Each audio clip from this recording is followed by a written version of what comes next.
tell them what exactly do you do in that role? Yeah, first, thank you very much for coming here. It's an honor for me to come, and lovely to see so many people from back home, so many students.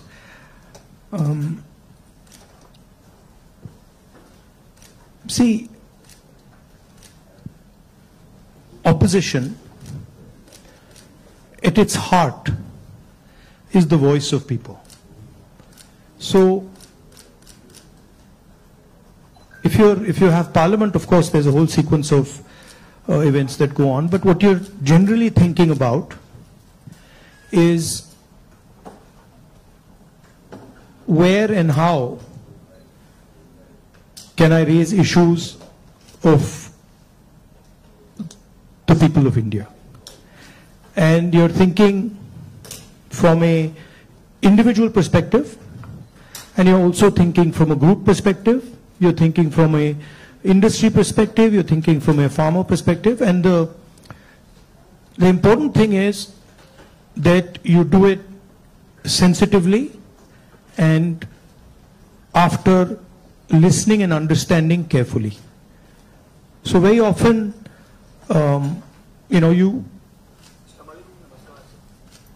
you see an issue in the beginning. When you're new to politics, you see an issue and you're like, oh, that's what the issue is. But when you go into a little bit of detail, you realize that there is nuance and complexity. So understanding that nuance and then planning your day according to that,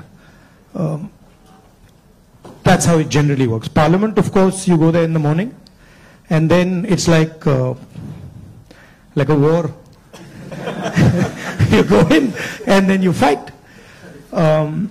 It's a pleasant war. It's reasonably fun at times. It can get nasty also, but it's a war of ideas, war of words, and we are trying to put our point of view across, and the government is trying to suppress our point of view. So that's how that works. And then there are a lot of people who come and see you, different types of people, party people, business people, farmers, these type of delegations. So you're constantly listening to what they're saying. So you just mentioned that you look at issues in a certain way differently. Now, thinking about your career as a politician, the first time you got elected and this time, has there been a change in the way you look at these issues and your mind thinks differently about how to go about them? Quite differently. Now, I'm coming to the conclusion that listening is much more important than speaking, right? And listening doesn't just mean that I come there and I listen to you. That's not listening. That somebody you're talking to me and I'm looking at you and I'm hearing what you're saying, but I'm not listening. Listening is a completely different thing. Listening is putting myself in your position. So if you're a farmer, going into the person's life, going into the person's day-to-day life, and then understanding what he's trying to tell you. Yeah, so listening is fundamental. And then understanding the deeper dynamics. So you then are not just swimming around on the surface, you're raising fundamental issues, and you don't go raising every single issue. You focus clearly and you're like, okay, this is important, I got to raise this. This is something important, I got to fight for this. This is something important, I got to fight. So you choose your battles much more carefully. I think you hit it on the head, that prioritization. So, very good definition of political strategy or business strategy. Understand clearly what you don't want to do. So don't sit there doing 50, 100 different things. Understand clearly, जो नहीं करना है, उसको पहले समझो, पहले कर दो. And then उसमें से 3-4 चीजें निकलेंगी, and then that's what you got to focus on. Well, I think back to the students, that's what we talk about. So this time you're hearing from Mr. Gandhi himself about prioritization. Now, a few things that you mentioned just takes me back a few months. A very unprecedented event happened in terms of the yatra.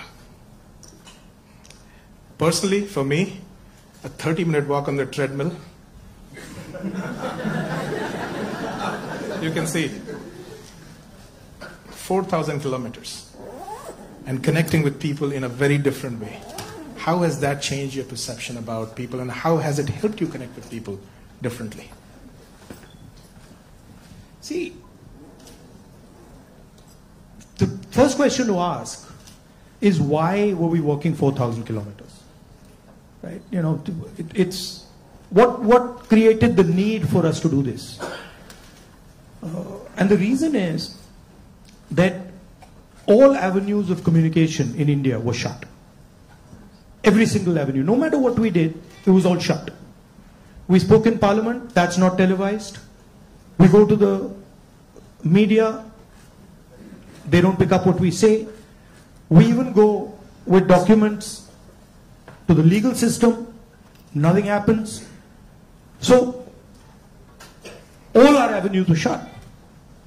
And for a long time, we literally couldn't understand how to communicate. And then suddenly we hit upon the idea कि भाई अगर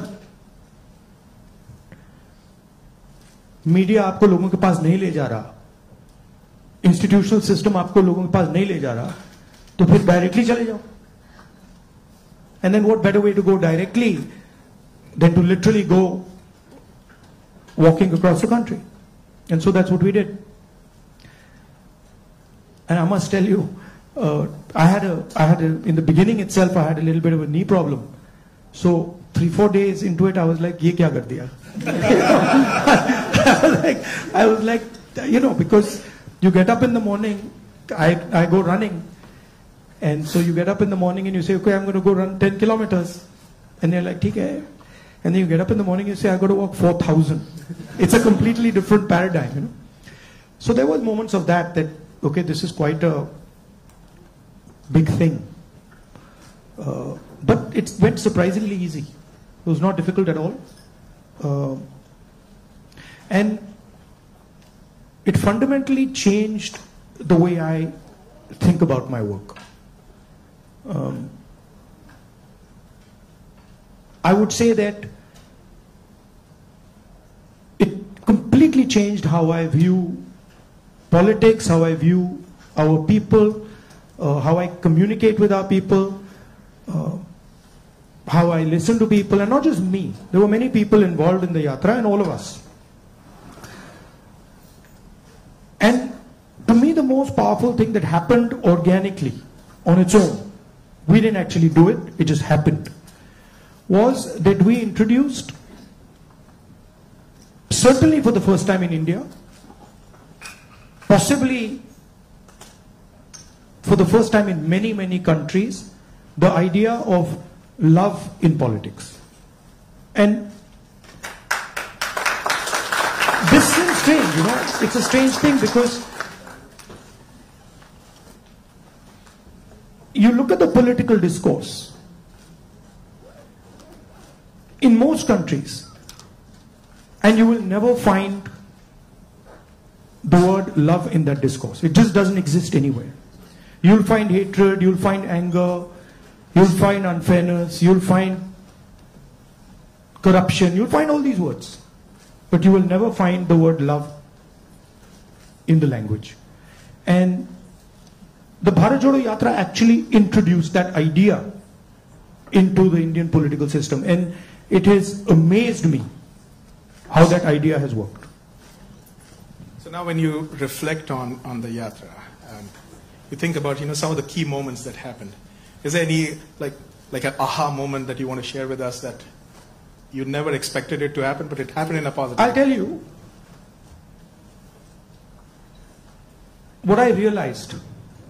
And many of you people who are in business school and other public facing spaces, I realized that actually when I was in the yatra was speaking on its own. So I realized that I was there, but pretty much everything that was coming out of my mouth was actually coming from the yatra, not for me.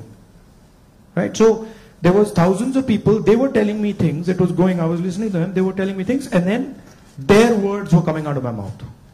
So I was not communicating as Rahul. I was communicating as the yatra was communicating. And it took me a little while to figure this out, because first I was like, oh, I'm giving a speech. And I have this idea. And I'm going to say this. But then suddenly it started to occur to me that every single thing coming out of my mouth is actually things people have said to me. And the most beautiful example of this was this slogan that came, which is, Nafrat ke bazaar mein mohabbat ki dukaan khol rahe ho, right? Now you're clapping, but the slogan did not come, it was not my slogan, right? It was not even a slogan of the organizers. It was a guy who came, I saw him, and he was walking with us, and there was a rope which used to surround us, and he was trying to come in, and he couldn't come in. The police would beat him. So I saw him once there, then I saw him somewhere else. And then I told Alankar, who's standing there, I said, Dekho, usko le aao. So anyway, Alankar went looking for him, he had disappeared. Then after some time he came out, he charged through the police, and then he pointed at me like that. And he said, मैं जानता हूँ आप क्या कर रहे हो, मैं जानता हूँ आप क्या कर रहे हो. So I said, क्या कर रहा हूँ? He said, आप नफरत के बाजार में मोहब्बत की दुकान खोल रहे हो. Right? So then I realized that this is not me. This is the sentiment of the crowd that is speaking. And so that would happen again and again. It would happen sometime. Once it happened when a woman came up to me, held my hand, is walking, and I could feel that something was wrong with the way she was holding my hand. So I said, क्या हुआ? She said, वो मुझे मार रहा है. I said, कौन मार रहा है? He said, मेरा पति मार रहा है. तो I said, मतलब? She said, नहीं, वो अभी मुझे मार रहा था, मैं भाग के आई हूं. So I said, तो क्या करूं? तो I said, पुलिस वालों को बताएं? She said, नहीं, पुलिस वालों को मत बताओ. I said, क्यों? She said, और मारेगा. Now, that's a sentiment of thousands and thousands. I realize that's a sentiment of thousands and thousands of women. That they're being mistreated, they're being treated violently, but they can't say anything. It's hidden. Right? So now when I'm speaking to you right now, I'm saying these things to you, it's not me. It's that girl who's saying it to you. I just transmitted it. So that's the job, in my view, of a politician. Is to listen to sentiment, to understand sentiment deeply, and then to give it to other people. Right? Like I can see the faces here of the women versus the men. And when I'm saying that, I can see the faces of the women are different. They're reacting completely differently to what I said because they're understanding that. They're like, oh yeah, I've been through that before. Right? So that's the idea. The idea is not that Rahul Gandhi has some fantastic vision for the country and now he's going to project the vision to the country. The idea is, what is the country saying? What is the country feeling? Right? So, in our system, I always used to wonder why this idea of sort of annihilation of the person. You know, if you look at Mahatma Gandhi, you see him in a sense destroying himself. You know, when he's in university, if you see his pictures, they're very nice suit, very nice hair combed, and then slowly you start to see that those things start to fall away. His clothes fall away, his fancy suits fall away, everything falls away. So there's a sort of almost a destruction of the person taking place. And you can see this in many of our leaders. And the reason it's happening is because the person is actually dying. And the voice of other people is taking over. Right? I don't know, I'll give you an example. Do you know what devta means in the term devta? Do you know what it means? Yes. No. No, it doesn't mean God. The deity. No, it doesn't mean the deity. So devta in India actually means a person whose internal feelings are exactly the same as his external expression. Meaning he's a completely transparent being. right? It does not mean God. So if this person tells me every single thing that he believes or he thinks, and he tells it to me, that's the definition of Devta. Right? It's the idea that you destroy yourself. Right? So to me, that is interesting about our politics. How do you suppress your own ideas? Right? How do you suppress your own fear, or how do you suppress your own greed, or how do you suppress your own ambition and absorb other people's fear, other people's ambition? I think before we go to the next question, this needs a big, big round of applause. So you just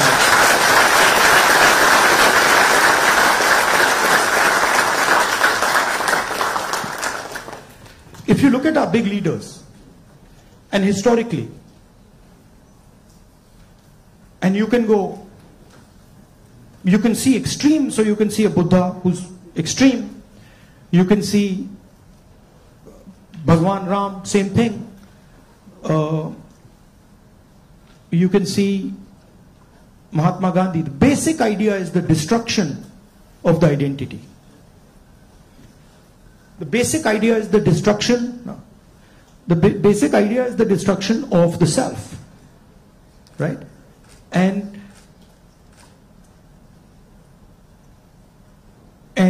listening to what others are saying. So to me, that's Indian politics. That's the heart of Indian politics, and that's what an Indian leader is. That's how an Indian leader is different than, say, an American leader. An American leader will say to you, listen, we got to go there, I'm going to take you there, promised land, let's go. Indian leader attacks himself. Gandhi essentially attacked himself. Totally different concept. In some words, in some ways, Bharat Jodo Yatra was an attack on myself. 4,000 kilometers chalna hai, risk hai, goli lag sakti hai, chodo. Let's see what happens. So then that generates a completely different way of thinking and a completely different relationship with people. You know? Idea of Shiva, basically. When they say Shiva is the destroyer, what is he destroying? Himself. That's the idea. Right? He's destroying his ego, he's destroying his structure, he's destroying his beliefs. So Indian political thought, Indian political action is all going inwards.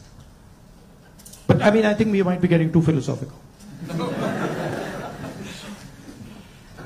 So a good scientist is also that. I agree. Or a good engineer is that. Good yogi is that. In fact, if you're good at pretty much anything, you are destroying yourself in some way. I need a pause for that. I need to pause. One of the important threads in this fabric that we talk about is the youth, and they have a very strong role to play. And especially when you look at US and India, and I see all the students that come in, you know, one of the greatest joys for us here is to work with our students. They just energize us beyond limits. More than 300,000 of them are in the US. About 4,000 of them from India are here at UTD. Where do you see them playing a role in the large scheme of things that India is poised towards? These ambassadors who are sitting here, and of course there are some who have come before and are doing great things here in the US.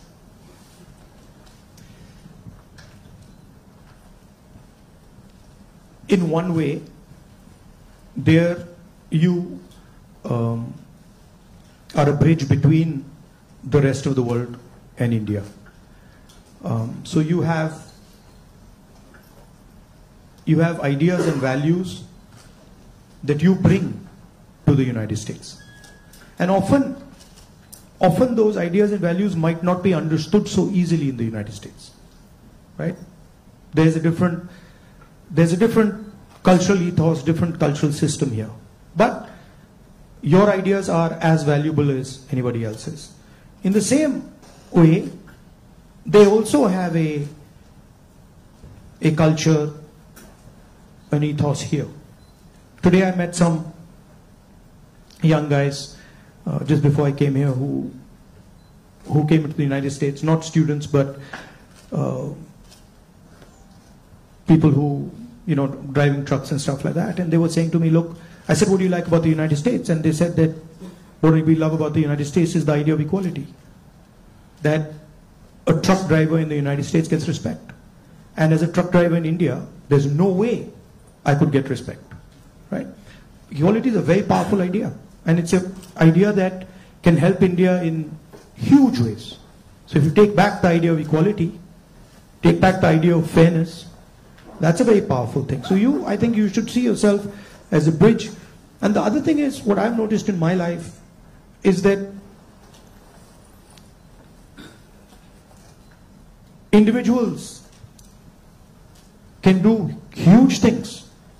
And often it's individuals who you don't expect are going to do big things that do it. So system will say to you, university might say to you, these are the best students. And you'll find that actually the guy who's going to make change is sitting somewhere else in the back. And the university has a way of, making that person feel uncomfortable and said, you're not doing well, your grades are not, you're not getting a 4.0. And then suddenly you find the guy who's not doing so well has done much better in life because he's into the habit of questioning things, asking himself, why is it like this and not like that? And sometimes institutions don't react well to that. If they see you always asking questions, they might say, yeah, disturb kar raha hai isko, chup karo, piche beto, piche bhejo. So that idea of questioning, that idea of resistance, that idea of being a little disruptive, disturbing a little bit, this is a very powerful idea. I use it in my work also. The idea of creating a disturbance. The Bharat Jodo Yatra was a disturbance. Politics is going on like this, let's disturb it. We don't like the way it's going on, we want to do it like this. So I think that's powerful. If you understand the culture you're operating in, understand your culture, and then have this sense of, how can I do something to bridge it, how can I do something to disturb it, it's powerful. Talking about the same youth, I think the life of anybody who's young and is in some, like their 20s, the life is like a soap opera. Every day there is a new challenge, there is something that is... It's the life of somebody who's in his 50s, 60s, 70s. The soap opera continues. It's not that the soap opera stops at 30, yeah? Let me tell you. In fact, in many ways, the soap opera becomes much more dramatic later. Multiple soap operas start up. But so they have concerns. They have concerns about doing well in life. They're starting off maybe a professional career. They have questions about whether they'll do well or not. Employment also happens to be a key area and I feel across the world right now the youth is kind of rippling through that, a phase where there are questions about where they will land professionally from an employment perspective. So when we connect any sentence which has the word youth and employment in the same sentence, it's a cause of worry at a lot of places at a lot of different levels. What do you have to say about employment and our youth? See, first of all, let's be clear. Not everywhere on the planet has an employment problem. Okay? The West has an employment problem. India has an employment problem. But there are many countries in the world that don't really have an employment problem. China certainly doesn't have an employment problem. Vietnam doesn't have an employment problem. So there are places on the planet that are not struggling with unemployment. There's a reason. If you look at the United States in the 1940s, 50s and 60s, they were the center of global production. Anything that was made, cars, washing machines, TVs, all made in the United States. Production moved from the United States. It went to Korea, it went to Japan, eventually it went to China. And if you look today, China is dominating global production. You go to India, you look at the phones, you look at the furniture, you look at clothes, you'll see on the back, made in China. That's a fact, right? So what has happened? The West, America, Europe, India, has given up on the idea of production. And they've handed it to China. The act of production creates jobs. What we do, what the Americans do, what the West does, is we organize consumption. Okay? Uber is organizing consumption. Okay? Foxconn is organizing production. Mahindra organizes production. Bajaj organizes production. These are the guys who create the jobs. And that is the problem. You're never going to employ India using IT, using consumption. It's not going to happen. So India has to think about the act of production and organizing production. And India has to, it's not acceptable that India simply says, okay, manufacturing, what you call manufacturing or production is going to be the preserve of the Chinese, it's going to be the preserve of the Vietnamese, it's going to be the preserve of the Bangladeshis. Right? Bangladesh completely outcompetes us in textiles. Regardless of the problems they're facing right now, they wiped us off. They wiped us clean in textiles. Right? So we have to reimagine how to produce in a democratic environment. Until we do that, we will face high levels of unemployment. And frankly, it's not sustainable. So you're going to see that if we carry on down this path of forgetting about manufacturing, you're going to see massive social problems coming in India and in the United States and in Europe. Right? The polarization of our politics is because of this. We're getting ready to ask a few questions from the audience. Can we have the runners with the mics? But while we do that, Rahulji, in this, what you just spoke about, that even if people are fine with the way their jobs are and they're secured, we have a new challenge in the name of AI. And there's a lot of fears around that AI is going to take jobs away. Do you feel so as well? Again, see, every time you get a new technology, the argument is made that it's going to take jobs away. Right? When computers first came, it's going to take jobs away. When calculators first came, it's going to take jobs away. ATMs came, it's going to take jobs away. Okay, this is a fact. Now, what happens is, it does take jobs away from some people and then transfers them to other people. Right? So, I'm not of the view that jobs will vanish. But different type of jobs will be created and different types of systems will benefit more or less. Right? I think, for example, the IT industry in India is going to have a real big, serious problem because of AI.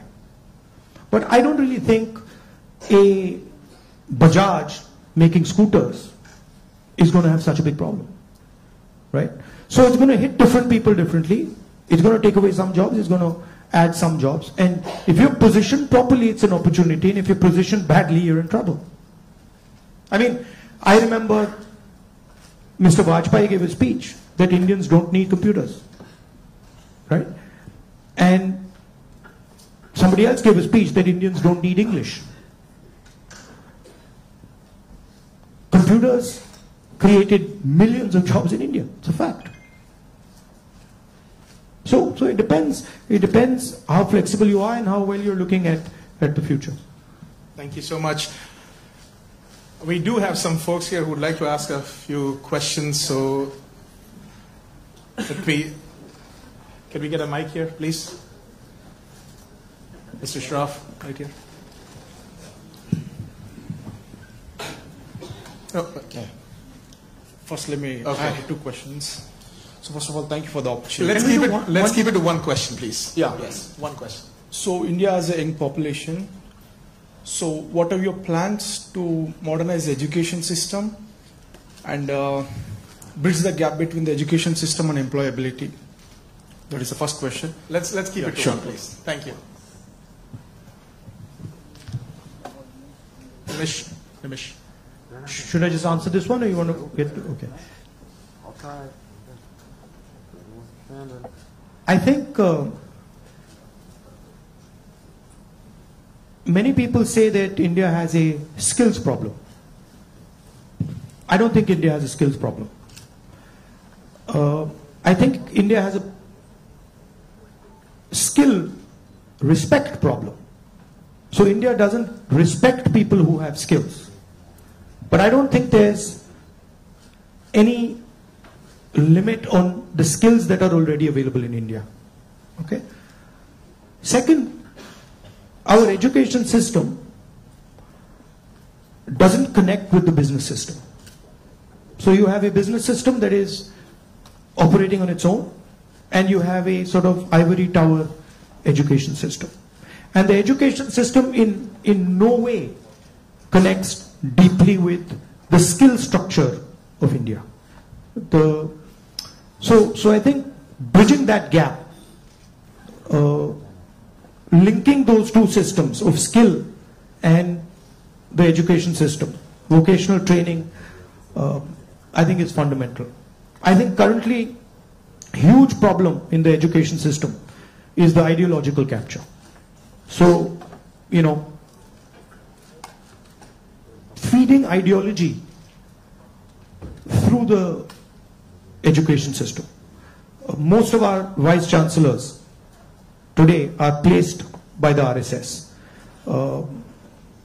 It's an organization that has a very particular perspective on life, on history, on the future.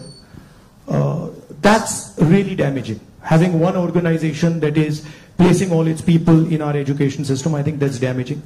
So ensuring that people who run our education system are independent, are not, you know, ideological, or are not committed to sort of a particular way of thinking, I think is important.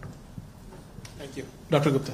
Rahulji, I have a question. What's your vision of creating growth in the industry, manufacturing? No, I don't see. Again, what I think is not as important as what the large mass of Indian people think, right? One problem that you simply cannot solve if you continue on the direction we're on is giving our blue-collar workers jobs. You simply, if you carry on this road, you simply cannot do that, right? The only way you're going to give our large mass of people jobs is if you start producing things, if you start manufacturing. And the foundation of manufacturing, you don't just start manufacturing cell phones, right? It is a sequence, right? So you have to go up the value chain if you want to manufacture. A lot of people say, oh no, you can manufacture cell phones directly. Well, cell phones are not being manufactured in India. Cell phones are being assembled in India. It's a different thing. Meaning components are coming from China and those components are being assembled in India, right? The reason China can develop those components is because they have a huge infrastructure that has manufactured many different things, many different types of things before. So you cannot get away from that basic stuff. And I think you have to have a vision for production. For example, our GST is designed against production. It rewards consumption, it punishes production.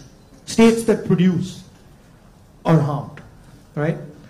Large monopolies, huge monopolies, harm production, right? They influence the policy regime so that players cannot produce. So these are some of the things that you would have to look at if you want India to start producing. I'm convinced India can produce with no problem. I'm convinced that India can take on China if you start aligning the country for production and if you start respecting skills. I'm absolutely convinced of it. And states like Tamil Nadu have already shown it. Right? It's not that Indian states have not done it. Pune has shown it, Maharashtra has shown it, Tamil Nadu has shown it, Karnataka to an extent has shown it. Right? So it is being done, but it's not being done at the scale and with the coordination that it needs to be done. I'll give you an example. You take any district in India, you will find that there is a historical network that produces there. You go to Moradabad, you will find brass, right? You go to Mirzapur, you will find carpets. You go to Bellary, you will find jeans. So each district has a traditional network of production. Now, how much support are those people getting? You want to create a brass industry, create it in Moradabad. Open the banks to them, infuse technology, support them, and I guarantee you, they will take on China. Right? And you can do it in every district. You support the Bellary jeans industry, you put in a couple 100 crores into that thing, you open the doors of banks to them, I guarantee you they'll get to work. Right? But currently, I mean a simple statistic, 16 lakh crore rupees of bank loans have been forgiven to 25 people. 25 people. Right? Do you realize how many industries you could set up with that? And they've just been forgiven. Right? When we forgive farm loans and we say, okay, we're going to forgive 70,000 crores for all India's farmers, the press suddenly jumps up and down. And 16 lakh crores have been forgiven without a word. And whose money is it? It's taxpayers' money. Where's it come from? It's come from your pockets. So why should 20 people get this massive free gift? Why should one person, suddenly have all the ports, all the airports, all the defense contracts? What is happening when you do that? You're taking away money from people. Instead of having one business that runs all the airports in the country and one business that runs all the ports, you could have 10, 15, 20. Right? So it's all destruction of economic activity. Thank you. We can take something on this side. Can we have the mic? Can we please have the mic here? Rakshit, go ahead.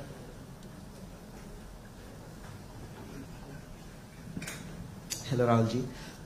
My name is Rakshit. First of all, thank you so much for being here. We feel so privileged.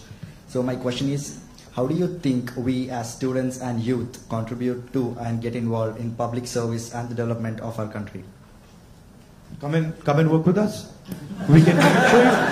But realize that neither is it easy, and it's not fun all the time. It can be unpleasant, it can be hard, but it's got its, you do get gratification from it, but it's not easy. And if any of you are interested in it, we run internships and we put people into our system and train people. Thank you. We had a question here, Mr. Shroff. Rahulji, first of all, thank you for coming here and gracing UTD with your presence. I'm a faculty and I also represent a lot of students, so I'd like to ask, for everything we look at it and say there is always something you can even do better for something that you haven't done successfully. So looking back, Bharat Jodo Yatra was so successful. Couple of things what you could have done differently if you did it now. No, look, every single thing that you do, I mean, I'm sure if we sit down and say, okay, Bharat Jodo Yatra, we could have done it better, right? There's nothing that you do that you couldn't have done better or you can't do better. And that's just how life works. And these are choices. So I don't think I've ever done anything perfect in my life. And I don't think I will ever do anything perfect in my life. But it's a learning experience, right? So you start off, you try something, doesn't work, you do it again, and then it works. Yeah. Thank you. Take another question. One thing that I didn't think was important, because of something my father said to me once, which is strange, which turns out is quite important. Which is that once my father told me, look, if you work properly, you don't need to tell anybody about it. Work speaks for itself. But it's actually not true. It's a strange thing, it's not true. You've got to communicate it. And the one thing I have fundamentally changed is that earlier I would do something and I wouldn't communicate it. And now I do something and I communicate it. It's not actually my nature. My nature is actually just to do it and not communicate it. But I think it is important that you communicate. It should be a two-way traffic. Yeah.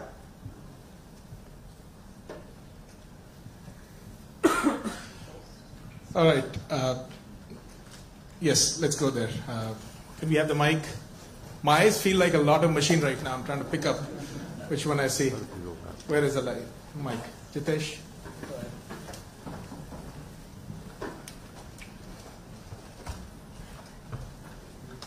Thank you, Rahulji. So, as my friend Rakshit was saying, like public into service or public into politics, which one you prefer? Like one Indian youth should be more into service or like complete into politics? Look, don't have a rigid idea of what political action is. And in the same way, don't have a rigid idea of what service is. Those two can overlap, right? Politics is much broader than fighting elections or giving speeches, right? Politics is about influencing how people think, and you can be very political and not be directly involved in the political system, right? Or you can be deeply involved in the political system and not be doing politics at all. So I don't think you should think that those are two different avenues. You should do what you like. And in what you like, you can do politics without a problem. I think we have time for another couple of questions, right? So, Dr. Mehrotra, can we have the mic here, please?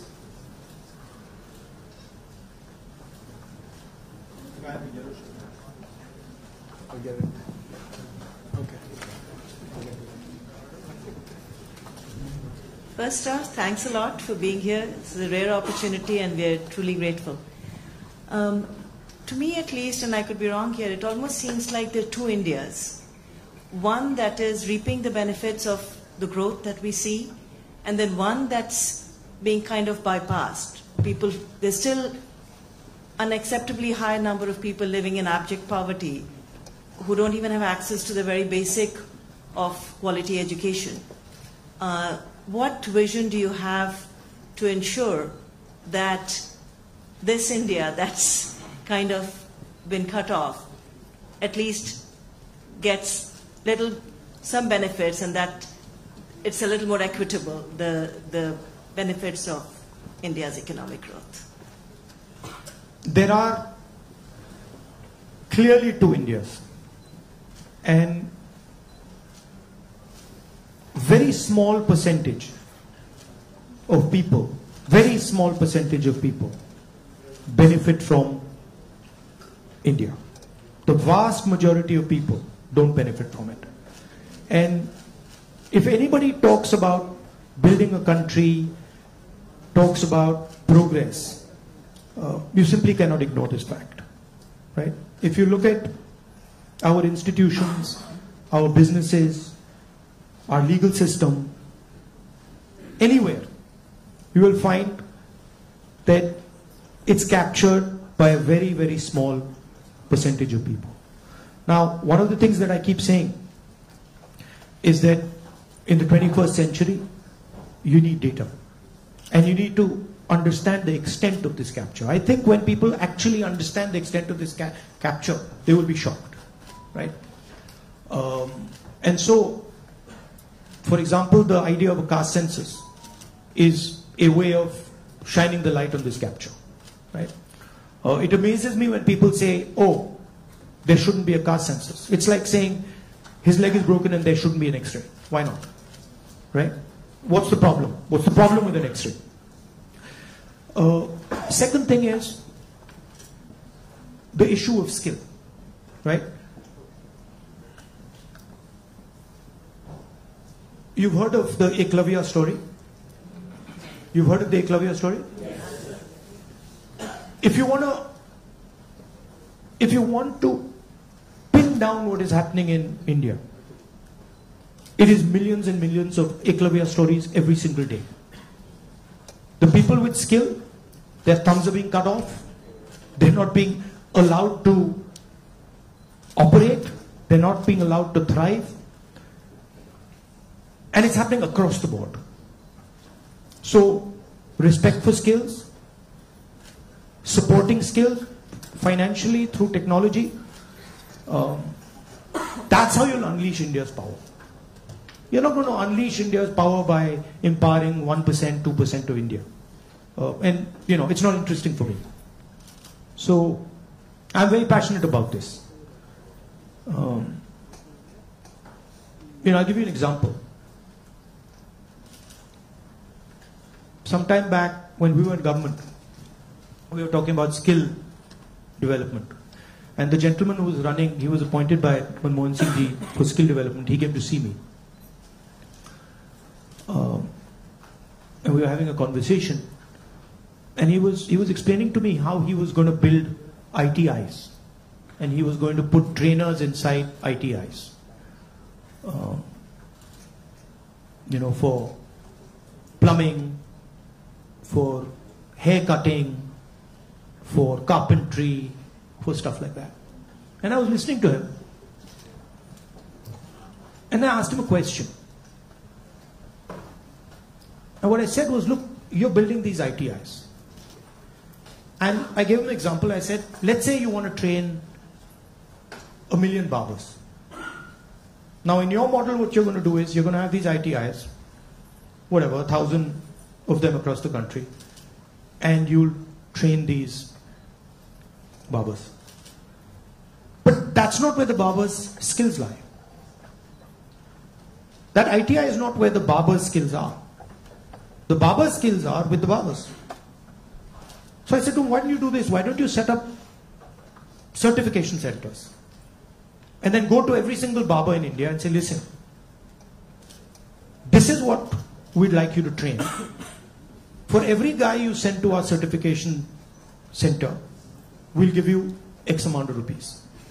So let's say you have, 1 million barbers in India. You go to 1 million barbers and you say, listen, you guys have the skills. We want to train barbers. And now start training barbers. And for every guy you train, send him to the certification center. And the moment we find that he's certified and he has been sent by you, we pay you. How long will it take you to 1 million barbers? 2 months? 3 months? Right? He just looked at me as if I was crazy. Right? Because for him, the skill isn't there. The skill isn't the ITI. But actually the skill is with the barbers, with the plumbers, with the carpenters. Those guys have the skill. That's the skill network. So why are you not using it to train? Just recently I was driving past Sultanpur and I walked up to this shoemaker. It was amazing because the guy says to me, I said, what's your biggest problem? He says, I've been working here for 40 years and nobody has ever respected me. So he says to me, the only man who has ever respected me is my father. Right? So I was thinking about this. And then he says to me, there was this scheme. And they said that, they've got this scheme for shoemakers. It was in Lucknow somewhere. So he says, so I, went to Lucknow. And I said, so what did they do? They said, well, they're going to teach me how to make shoes. He says, but I've been making shoes for 40 years. And I could teach those people how to make shoes. Right? So it's a fundamental disconnect with where the skills are. There's no shortage of skills in India. There's shortage of respect of skills in India. So you want to find the best carpenters in the world, they're sitting in India. But nobody respects their skill. Nobody actually tells them, we believe in you and we want you to build something. Right? So you can't build industry without respecting skill. Thank you. Maybe we are in time for one last question. So the lady here in the stripes, can we mic to her? And I request our ISA officers to come on this side, please, on the stage, while we do that. Go ahead. So as we all know, the female labor participation in India is quite abysmally low, and no country can ever progress or become developed with only 50% of their population working. So what would Mr. Gandhi's plan be for increasing our labor participation of women? And not just labor participation. It starts with a bad attitude that Indian males have towards women.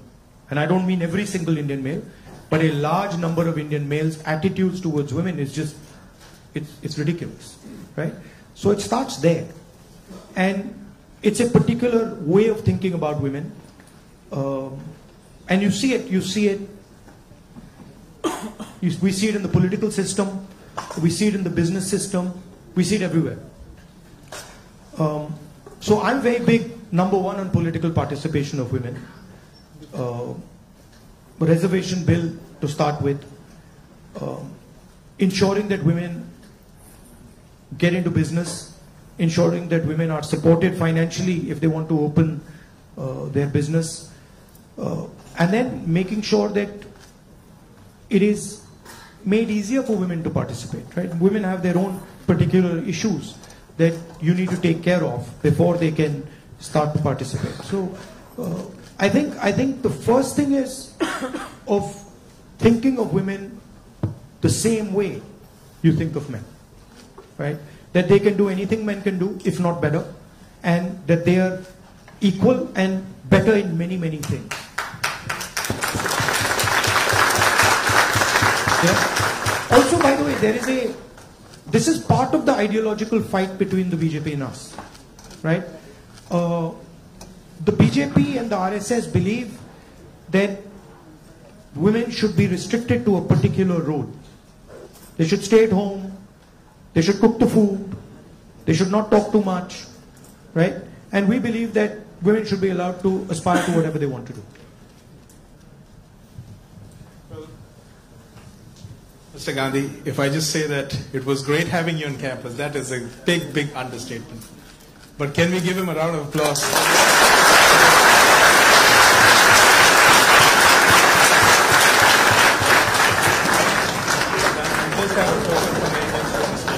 All right, at this point, folks, let's be in our places. Mr. Gandhi, once he exits the room, we can all, in an orderly fashion leave, but I would like a few of our ISA officers here who are the organizers for the event to just present a token to Mr. Gandhi here.